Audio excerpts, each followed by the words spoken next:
உலகத்துக்கு எப்படி இருக்கிறீங்க? வெளிச்சமா இருக்கிறீர்கள். நல்லவர் அல்லேலூயா சொல்லலாமா? நல்லவர் அல்லேலூயா சொல்லலாமா?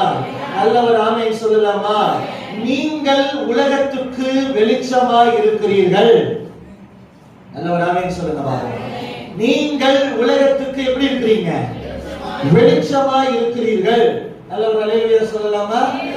சில நேரத்துல நம்மை குறித்து நம்ம என்ன நினைக்கிறோம் அப்படின்னா தாழ்வா நினைக்கிறோம். நல்லவர் ஆமென் சொல்லுங்க பாப்போம்.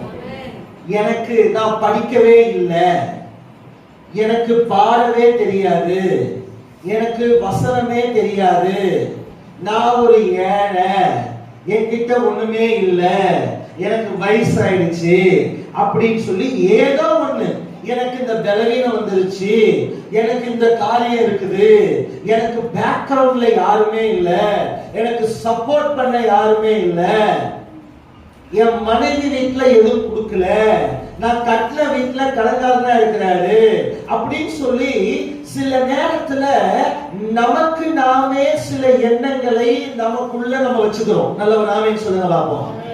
சில நேரத்துல எதிர்ல நம்மளை பார்த்து என்ன சொல்றாங்களோ, வாத்தியார் ஏதாவது ஒன்று சொல்லி இருக்கலாம், பக்கத்து வீட்டுக்காரங்க ஏதாவது ஒன்று சொல்லி இருக்கலாம், எதிர் வீட்டுக்காரங்க ஏதாவது ஒன்று சொல்லி இருக்கலாம், பெரியவங்க உங்களை வேலை கொடுத்த இடத்துல ஏதாவது ஒன்று சொல்லி இருக்கலாம், அல்லது உங்களை குறித்து யாரோ ஒருவர் ஏதோ ஒண்ணு நேரடியாகவோ அல்லது மறைமுகமாகவோ பேசுகிற காரியத்தை நினைச்சு இது நான் தான் ஒரு முடிவுக்கு வந்துடணும். நல்லவர் ஆமென் சொல்லுங்க பாப்போம்.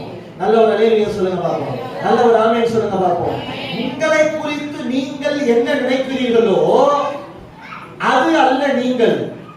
உங்களை குறித்து மற்றவர்கள் என்ன சொல்லுகிறார்களோ அது அல்ல நீங்கள்.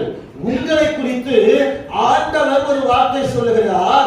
என்ன வார்த்தைனா, நீங்கள் உலகத்துக்கு வெளிச்சமாய் இருக்கிறீர்கள். கரங்களை உயர்த்தி அல்லேலூயா